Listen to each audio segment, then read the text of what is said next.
यहाँ पे उपस्थित जो मेरे से उम्र में बड़े सज्जन हैं उनको प्रणाम, छोटों को नमस्कार।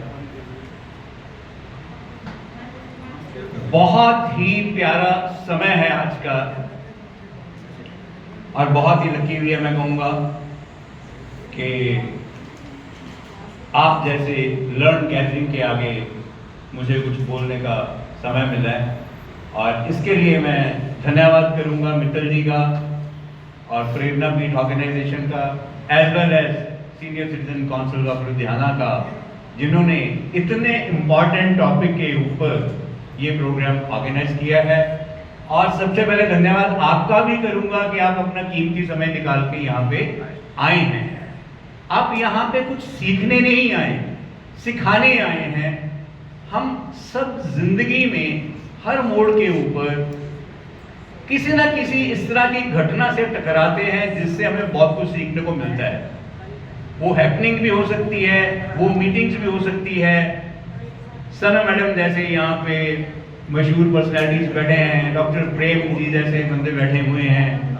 आप सभी अपने अपने फील्ड में बहुत बड़े कंट्रीब्यूटर रहे हैं, तो ये रेयर मौके होते हैं जब हम आपस में मिलते हैं।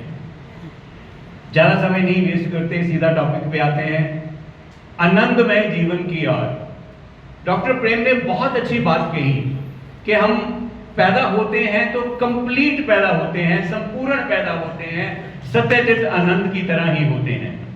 फिर हमारे जीवन में क्या हो जाता है, क्या हो जाता है, हम कहां से कहां चले जाते हैं और क्यों चले जाते हैं, एक सोचने की बात है, समझने की बात है कि क्यों जो गैप हमें आज महसूस होता है अपने जीवन में, उस सिचुएशन तक हम क्यों पहुंचते हैं और कैसे पहुंचते हैं।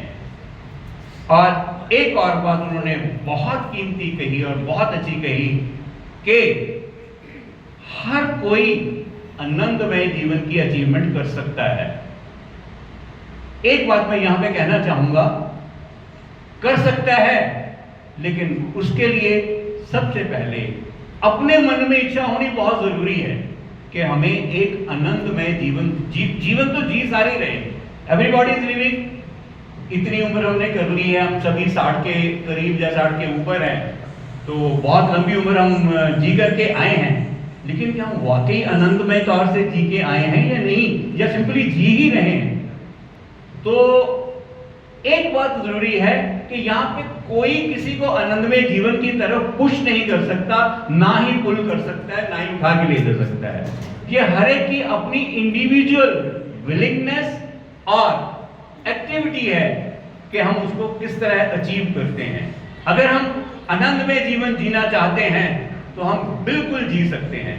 तो मैं चाहूंगा कि एक बार हम सब मिलकर के इस बात को रिपीट करें, मेरे पीछे से बोलें कि हाँ, मैं आनंदमय जीवन की ओर कदम बढ़ाना चाहता हूं या चाहती हूं। हाँ, मैं आनंदमय जीवन की ओर कदम बढ़ाऊंगा। हाँ, मैं आनंदमय जीवन जीकर दिखाऊंगा। जिस पल आपके मन में ये कन्विक्शन आ गई, ये विचार आ गया, आपने पहला कदम ले लिया।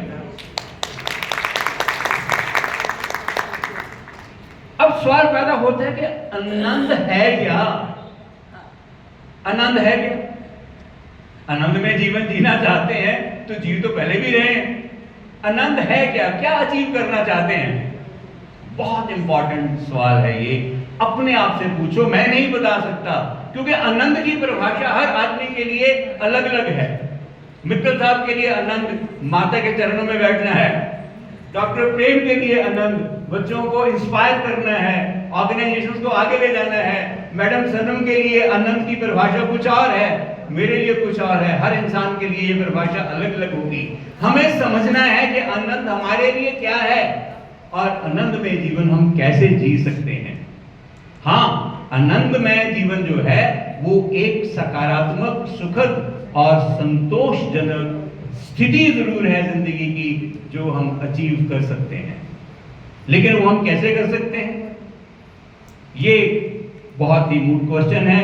जो हमें सोचना है और समझना है। हम कैसे कोशिश करते हैं? हम आनंद को अपने इंद्रियों की सेटिस्फैक्शन से अचीव करना चाहते हैं।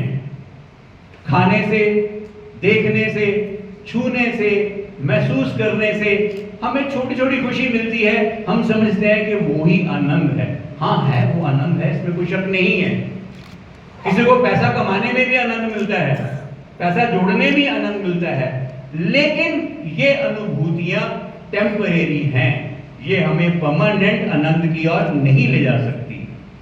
आनंदमय जीवन के अनुभव के लिए हमें बहुत सारी चीजें हैं जो जिंदगी में उतारनी जरूरी है। 4 पिलर का जिक्र मैडम रेखा ने किया था अभी, वो तो है ही।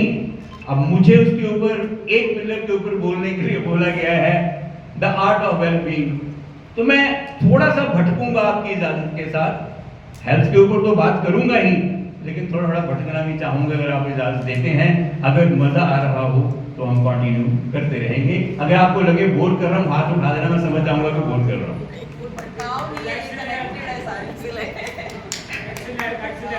पहला सवाल ये है मेरे जहन में आता है कि जिंदगी है क्या? जिंदगी क्या है? अच्छा, उससे पहले आओ कि सेहत क्या है। हम कहते हैं वेलबींग, हेल्थ। हेल्थ एक पिलर है। आर्ट ऑफ वेलबींग के ऊपर मैं बोल रहा हूं, ठीक है ना? तो हेल्थ क्या है? क्या एब्सेंस ऑफ डिसीज हेल्थ है? आदमी बीमार है, बीमार ना होना ही हेल्थ है। WHO ने जो कहा था, health is a state of well being in physical, mental as well as social aspects. Physically भी फिट होने चाहिए, मेंटली भी फिट होने चाहिए और सोशली भी फिट होने चाहिए। मैं रेट्रो में चलूंगा, मैं सोशल हेल्थ से बात करता हूं कि सोशल हेल्थ क्या है, कैसे अचीव करनी है। सोशल है ही क्या वर्ड? सोसाइटी क्या है? क्या हमारे पड़ोसी हमारी सोसाइटी है? हमारा समाज, हमारा शहर ही हमारी सोसाइटी है, या हमारा परिवार भी हमारी सोसाइटी है? ये सब मिलकर के हमारी सोसाइटी है, हमारी सोशल लाइफ बनाते हैं। तो सोशल हेल्थ के लिए जरूरी है कि हम इन सभी के साथ एक अच्छा बॉन्ड, एक अच्छा रिश्ता बना सकें। लेकिन वो कैसे बनाएंगे, उसके लिए हमें कुछ चीजें समझनी बहुत जरूरी है, और उनके लिए एक एक सवाल करके हम उठाते हैं, रिव्यू करते हैं। सबसे पहले कि जिंदगी क्या है, जीवन क्या है? पैदा हो करके आगे बढ़ना उम्र में, उम्र को बिताना, खाना खाना, सो जाना, समय को पास करना, क्या यही जीवन है? जीवन क्या है? या पैसा कमाना जीवन है? सिर्फ पैसा कमाना। हम भागते हैं पैसे की दौड़ में, भागते रहते हैं। हाँ जी, इतना जमा कर लिया, इतना जोड़ लिया, ये बना लिया, वो बना लिया। क्या यही जिंदगी है? तो जिंदगी है क्या? कैसे डिफाइन करें जिंदगी को? अपने अपने एंड पे, अपने अपने जहन में सोचिए कि जीवन क्या है। क्या कोई जीवन के मायने हैं? क्या हम जीवन को डिफाइन कर सकते हैं? जीवन है क्या? टाइम और स्पेस में हम एग्जिस्ट करते हैं। एक पर्टिकुलर समय पे आए हैं, एक पर्टिकुलर समय पे चले जाएंगे। कहां से आए हैं, कहां से जाएंगे, हमें नहीं पता। उस टाइम और स्पेस में हम एग्जिस्ट कर रहे हैं, लेकिन वो क्या है, एग्जिस्टेंस क्या है? सपोज हम कुछ भी नहीं करते, हम बैठे हुए बैठे रहते हैं, कुछ भी नहीं करते, तो जी तो फिर भी रहे हैं। क्या वो जिंदगी है? क्या वो जीवन है? इस चीज के ऊपर अपने अपने जहन में सोचो कि जीवन क्या है। कुछ मैंने नहीं है जिंदगी के। एक वक्त है जो हम पास कर रहे हैं, उसको मैंने हम अपने अपने ढंग से देते हैं। हर आदमी का अपना ढंग है उसको जीवन को डिफाइन करने का। हम कहां बैठे हुए हैं? इस हॉल में बैठे हुए हैं। यह हॉल क्यों है? क्योंकि इसको हमने हॉल का नाम दे दिया, इसलिए ये हॉल है। नहीं तो ये कुछ नहीं, कमरा था, छत है, बैठे हुए स्पेस है, बैठने की स्पेस है, ठीक है। ये प्रोग्राम है आनंदमय जीवन की ओर। ये क्यों है आनंदमय जीवन की ओर? क्योंकि हमने इसको नाम दे दिया। नहीं तो क्या कर बैठे, इकट्ठे बैठे हुए। हम जो नाम किसी चीज को दे देते हैं उसकी एक परिभाषा हो जाती है, एक आइडेंटिटी बन जाती है। ऐसे ही हम अपने जीवन में हमने जो करना है उसको परिभाषित करते हैं तो उसकी एक आइडेंटिटी बन जाती है। अदरवाइज जिंदगी कुछ भी नहीं है, एम्प्टी एंड मीनिंगलेस है, जिंदगी में कुछ भी नहीं है। लेकिन उसको सकारात्मक बनाने के लिए हमें काम करना पड़ेगा, हमें ये डिसीजन लेना पड़ेगा कि हाँ, हमने एक अच्छा आनंदमय जीवन जीना है। तो पहला कदम जो है आनंदमय जीवन की ओर वो है let us B positive, let us B authentically positive. Authentically, जैसे डॉक्टर प्रेम ने बताया कि मेरे शब्द कहीं और होते हैं, ध्यान कहीं और होता है, एक्शन कहीं और होता है। ऑथेंटिकली आपको डिसाइड करना है कि मुझे आनंदमय जीवन जीना है, तभी आप जी पाएंगे, नहीं तो नहीं जी पाएंगे। दूसरी बात है टेकिंग रिस्पॉन्सिबिलिटी। अपने आनंदमय जीवन जीने के लिए रिस्पॉन्सिबिलिटी आपको खुद लेनी पड़ेगी, कोई और नहीं ले सकता, मैं आपके लिए नहीं ले सकता। कृष्ण ने अर्जुन को कहा था, भाई ये लड़ाई तुम्हारी है, मैं तो सारथी हूं, तुम्हारा रथ हाँकूंगा, लड़ना तुझे ही है, तू ही लड़ेगा तो जीतेगा, जीतेगा तो ख्याति प्राप्त करेगा, कीर्ति प्राप्त करेगा, नहीं करेगा तो अपकीर्ति को प्राप्त होगा, ये तेरी लड़ाई है। ऐसे ही हमारी जिंदगी की लड़ाई, क्यों त्रिखा साहब, कोई और नहीं लड़ सकता, हमारी जिंदगी की लड़ाई हमने खुद लड़नी है। And we have to act with full integrity. Integrity means जो हमने कहा, रघुकुल रीत सदा चली आई, प्राण जाए पर वचन न जाए, वो इंटेग्रिटी है। जो कह दिया उसको करके दिखाना, दैट्स इंटेग्रिटी। उस इंटेग्रिटी के साथ आज सब प्रण लो, वचन लो कि हमने आनंदमय जीवन जीना है। जितनी बीत गई तो बीत गई, तो बाकी है 5 साल, 7 साल, 10 साल, 20 साल, जितनी भी हमारी जिंदगी बाकी है वो हमने आनंदमय जीवन बिताना है, आनंद से जीना है। आज ये यहां से प्रण लेके जाओ, जैसे रेखा मैम ने कहा था, बाकी सब कुछ यहां छोड़ के जाना है, बस यही लेके जाना है। डन, वादा करते हो? गुड। अब मैं दूसरे पायदान पे आता हूं, हम जिंदगी कैसे जीते हैं, ढंग क्या है जीने का। ये भी हर इंसान का अपना अपना ढंग है जीने का। अपनी अपनी जिंदगी में झांको कि हम अपनी जिंदगी कैसे कैसे जी रहे हैं। क्या हम एक सरल जिंदगी जी रहे हैं? एक कहावत पढ़ाई जाती थी सर, क्या कहते हैं वो, simple living and high thinking. पढ़ ली हमने, याद कर ली, रटे लगा लिए, कभी इसके ऊपर एक्ट करके देखा कि सरल क्या है, सिंपल लिविंग क्या है? क्या हम सिंपल लिविंग जी रहे हैं? आनंदमय जीवन के लिए एक सरल जिंदगी जीना बहुत जरूरी है। ये घुंडीदार या वो सांप की तरह कुंडली मारकर जो हम जिंदगी जीते हैं, वो हमें आनंदमय जीवन की ओर नहीं जाने देंगे। आप कहोगे ये क्या है, कुंडली वाली जिंदगी क्या है? देखो हम कैसी जिंदगी जी रहे हैं, कितनी सरल जिंदगी जी रहे हैं। कितने कितने मन मुटाव है हमारे मन में, झांको अपने अंदर, अपने अपने अंदर झांक कर देखो, किस किस से आपके मन मुटाव हैं। क्या आपके रिलेशन अपने भाई से बहुत अच्छे हैं, अपनी बहन से बहुत अच्छे हैं, माँ बाप से बहुत अच्छे हैं, बच्चों से बहुत अच्छे हैं, अपने पड़ोसियों से आपके रिलेशन अच्छे हैं, अपने समाज में आपके रिलेशन अच्छे हैं? झांको अपने अपने अंदर देखो। मुझे नहीं पता, मुझे अपना पता है मेरे रिलेशंस कैसे हैं। हर इंसान को अपने अंदर झांक के देखना है कि मैं किस तरह की जिंदगी जी रहा हूं, सरल हूं या कठिन जिंदगी जी रहा हूं, या नॉटी रिलेशंस है मेरे, बात कुछ और है, वर्ड्स कहीं और है, एक्शन कहीं और है। कह रहा हूं हाँ मेरे बहुत अच्छे हैं, लेकिन अच्छे हैं कितने अच्छे हैं देखो ना, जाके देखो। क्या आपने कल, मेरे एक दोस्त हैं यही बैठे हुए हैं, मुझे सजेस्ट कर रहे थे, कह रहे भाई साहब अपने मोहल्ले में हमारे बहुत सारे लोग हैं जो परेशान हैं, दुखी हैं, उनके पास चलें और उनका हालचाल पूछा करें। मुझे बहुत अच्छा लगा, thank you Roda ji for guiding me for that. लेकिन मेरे मन में एक सवाल उठा कि क्या मैंने अपने भाई के घर में जाके उससे पूछा है कि तू ठीक है, जो अच्छा है? मैं किसी और के घर जाके पूछने की चेष्टा करूं, उससे पहले अपने घर में क्या मैंने अपनी बीवी से पूछा है कि मैडम क्या आप एक अच्छी जिंदगी जी रहे हो? या आपके मन में कोई दुविधा है, क्या मैंने आपको एक अच्छा जीवन दिया है? या आपको, मैडम बता सकते हो आप, क्या मैंने आपको एक अच्छा जीवन दिया है या आप अपने मन में गांठ बांध के जी रहे हो? भाई पहले अपने चैरिटी बिगिंस एट होम, पहले अपने घर से स्टार्ट करो, अपनी बीवी से स्टार्ट करो, अपने पति से स्टार्ट करो, फिर अपने पड़ोसियों को देखो, फिर आगे बढ़ो। लेकिन ये जो हमारे गांठ बंधे हुए रिलेशंस हैं, उनके साथ हम आनंदमय जीवन नहीं जी सकते, उनको हमें अपने जीवन से निकालना होगा। अब ये गांठें बनती क्यों हैं? क्यों बनती हैं गांठें? भाई है हमारा, बहन है हमारी, माँ बाप है हमारे, क्यों रिश्ते खराब होते हैं? अरे सबसे ज्यादा रिश्ते खराब होते हैं ससुराल के साथ, साले के साथ, सांडू के साथ। उसको ज्यादा शगन दे दिया, मुझे कम दिया। मैं घर पे गया था, साले ने मेरी रिस्पेक्ट नहीं की, आज उसने मीट नहीं बनाया, आज मुझे सिंपल दाल, क्या कहते हैं, मूंगी की दाल खिला दी। ये कुछ बातें हैं कि नॉट? ये कुछ गांठ बांधने वाली बातें हैं।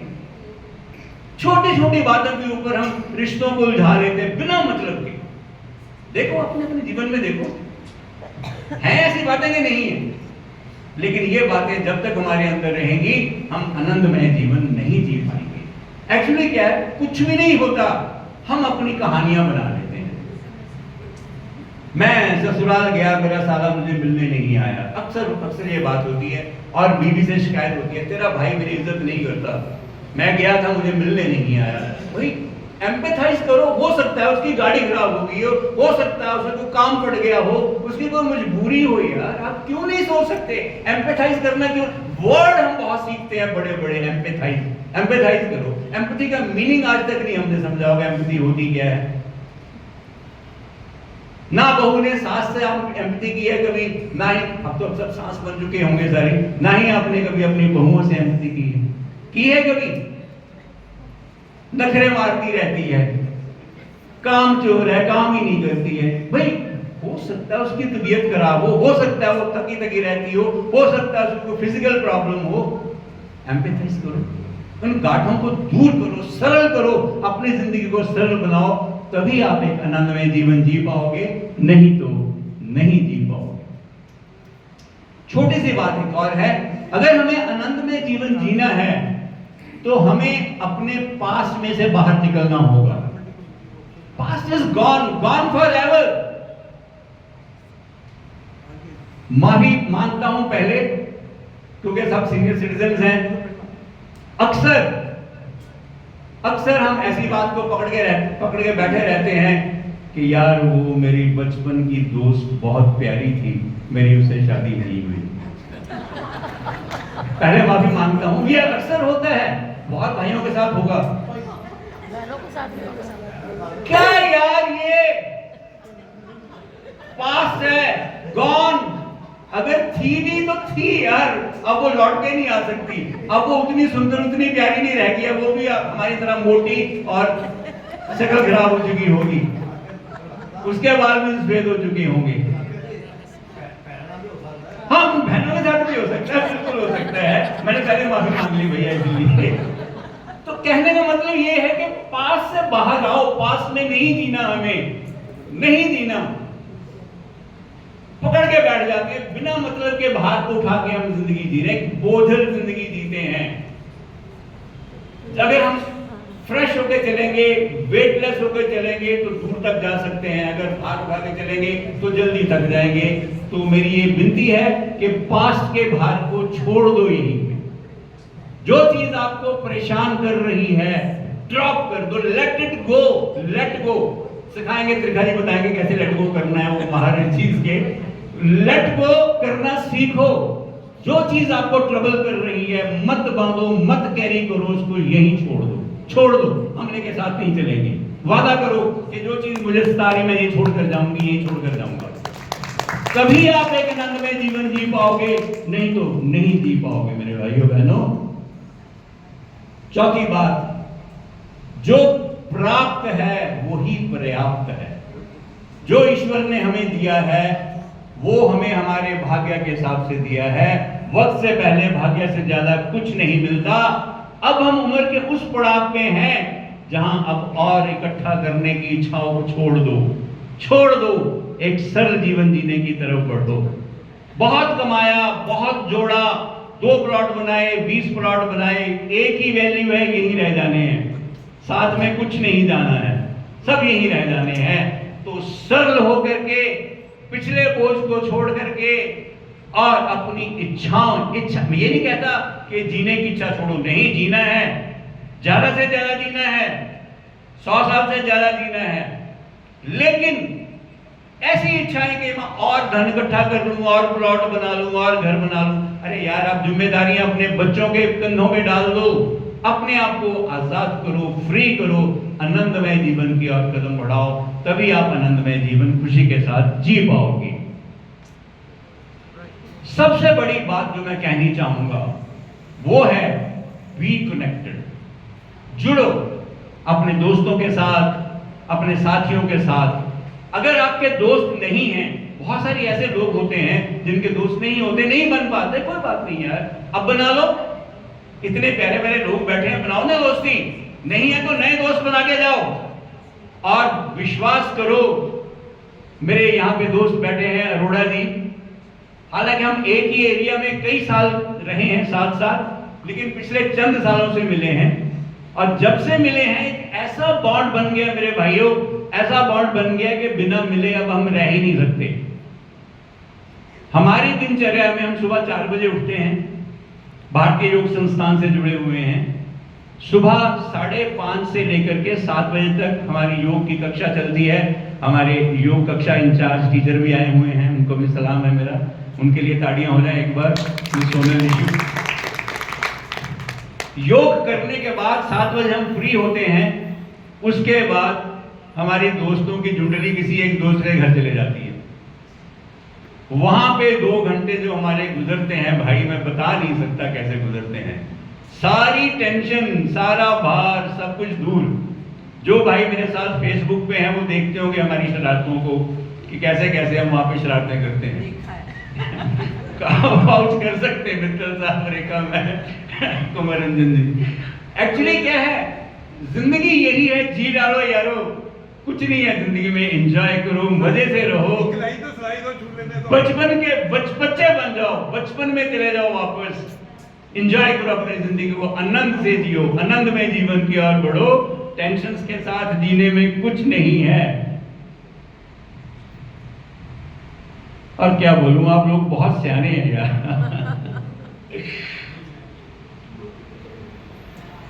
लास्ट में कहना चाहूंगा सोशल रिलेशनशिप्स में कि ग्रेटिट्यूड को अपनाओ, बी थैंकफुल। थैंकफुल किसके होना है? ईश्वर के तो होना ही है, जिसने जन्म दिया है, बहुत कुछ दिया है हमें। उसके अलावा नेचर हमें क्या कुछ देती है? सबसे पहले तो हमें रात को सोने का मौका देती है। फिर हम सोते भी कहां पे हैं?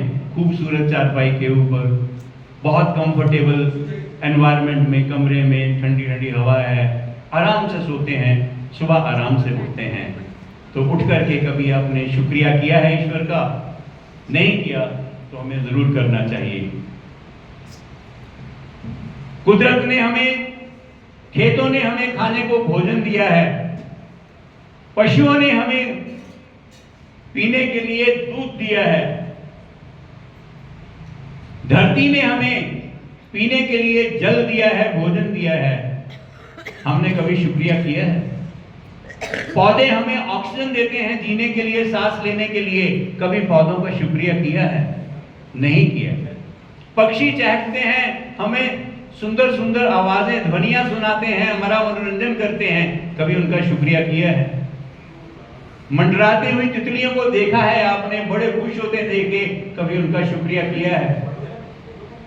ये भावना डेवलप करो, कुदरत के शुक्रगुजार हो, दोस्तों के शुक्रगुजार हो, जो हमें प्यार देते हैं, माँ बाप, भाई बहन, साथी, संबंधी, पड़ोसी, उनके शुक्रगुजार हो, अपनी एडमिनिस्ट्रेशन के शुक्रगुजार हो, सरकार के शुक्रगुजार हो जो देश चलाती है।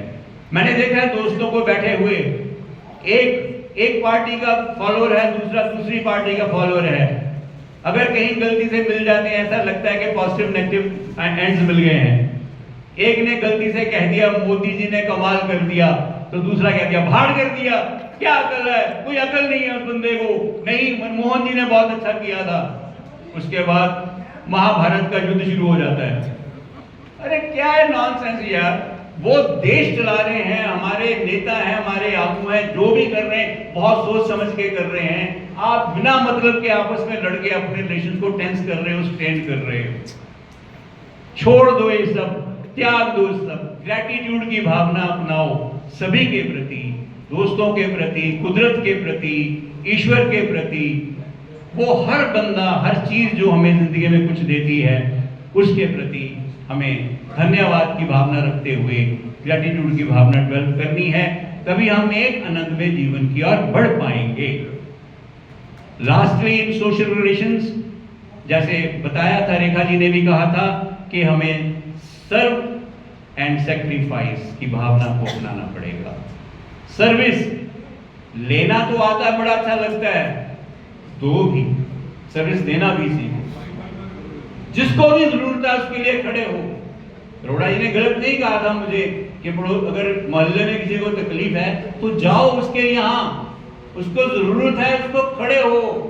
ये मेरा एक दोस्त बैठा है यहाँ पे, शलीन, रात को मुझे अगर 3 बजे जरूरत पड़ी है, जो 3 बजे आया है, थैंक यू वेरी मच मेरे फ्रेंड, तेरा शुक्र है, तू नहीं होता तो मैं अधूरा रहता। ग्रैटिट्यूड की भावना है। कितना अच्छा लग रहा है मुझे, इनको भी अच्छा लगा होगा मैंने इनका थैंक किया है, तो अगर ये हम किसी का थैंक्स करेंगे तो उसको कितना अच्छा लगेगा, और किसी को सर्विस देंगे तो उसको और भी कितना अच्छा लगेगा। तो सर्विस और सेक्रीफाइस की भावना अपनाओ, जीवों को दुख नहीं देना, उनको बचाओ, उनको जीवन दान दो, और जहां जहां भी जिसको भी सर्विस की जरूरत है वहां सर्विस दो। अगर हम ये करते हैं तो हमारे सोशल जो हेल्थ का डेफिनेशन आई बोली थी, जो सोशल एस्पेक्ट्स हैं उनको कुछ हद तक सेटिस्फाई कर पाएंगे। अब आ जाओ मेंटल हेल्थ के ऊपर। मेंटल हेल्थ भी तो चाहिए, वो भी इंपॉर्टेंट है। टाइम हो रहा है क्या? ज्यादा लगेगा टाइम, मैं जल्दी से वाइंड अप करता हूं। मेंटल हेल्थ के लिए बहुत सारे स्टेप्स हैं, त्रिखा जी की बारी आएगी वो समझा देंगे आपको। स्ट्रेस रिमूवल के लिए डीप ब्रीदिंग बहुत हेल्प करती है, मेडिटेशन है, ठीक है, बहुत सारी टेक्निक्स हैं जो कि एक्सपर्ट्स हमें गाइड कर सकते हैं, हम किताबों से भी सीख सकते हैं। तो mental health and physical health वो दोनों ही बड़ी इंपॉर्टेंट हैं। फिजिकल हेल्थ में आपको थोड़ी बहुत 2-4 टिप्स ही बताऊंगा मैं। जैसे कि हर खाने में हम जो भोजन खाते हैं, हम सबको पता है भोजन खाते हैं और डाइजेस्ट होता है, लेकिन एक भोजन और दूसरे भोजन में कितना गैप होना चाहिए, दैट इज वेरी इंपॉर्टेंट। जो भी हम खाना खाते हैं हमारे मुंह से लेकर के स्मॉल इंटेस्टाइन को क्रॉस करने तक उसको 6 घंटे लगते हैं। इस चीज को नोट कर लो, उसको 6 घंटे लगते हैं। इसलिए किसी भी 2 मेजर भोजन के बीच में कम से कम 6 घंटे का गैप चाहिए, कम से कम, ठीक है। और स्मॉल इंटेस्टाइन के बाद लार्ज इंटेस्टाइन से लेकर के बाहर निकलने तक उसको 36 से 48 घंटे लगते हैं। उस पर इतना ध्यान देने की जरूरत नहीं है, लेकिन पहला जो पीरियड है उस पर ध्यान देने की बहुत जरूरत है कि 6 घंटे से पहले हमें हैवी भोजन दोबारा नहीं करना चाहिए। दिन में कितनी बार भोजन करना चाहिए, बातें लंबी हो जाती है। कल ही एग्जाम्पल दे रहे थे मेरे जो शिक्षक हैं, जो हमारे योगा के टीचर हैं, कि उनके कोई रिलेटिव हैं, वो सुबह 7 बजे उठते हैं, हल्का नाश्ता करते हैं, 3-3 घंटे गैप रखा हुआ उन्हें, 3 घंटे के बाद वो हैवी ब्रेकफास्ट करते हैं, 3 घंटे के बाद फ्रूट लेते हैं, फिर 3 घंटे के बाद चाय और स्नैक्स लेते हैं, फिर 3 घंटे के बाद जाके डिनर करते हैं। सारा साइकिल पे चलते हैं या पैदल चलते हैं, कार या स्कूटर उन्होंने टच नहीं किया है। आज भी 70 इयर्स की एज है कि 80 इयर्स, 85 इयर्स में ही इज टोटली हेल्दी, उनके लिए तालियां बनती हैं।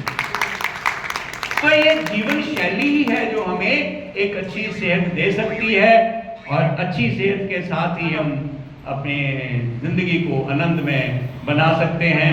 मैं ज़्यादा समय नहीं लूँगा, बहुत कुछ है बोलने के लिए अगले सेमिनार में से ही। तो मैं धन्यवाद करता हुआ एक बार फिर प्रेरणा पीठ का और सीनियर सिटीजन काउंसिल का आप सबका मुझे सुनने के लिए, वक्त देने के लिए बहुत आनंद आया मुझे भी वक्त करके। उम्मीद करता हूँ कि हम अपनी बाकी की जिंदगी आनंदमय जीवन के साथ जीने की चेष्टा करेंगे, कोशिश करेंगे। धन्यवाद, बहुत बहुत।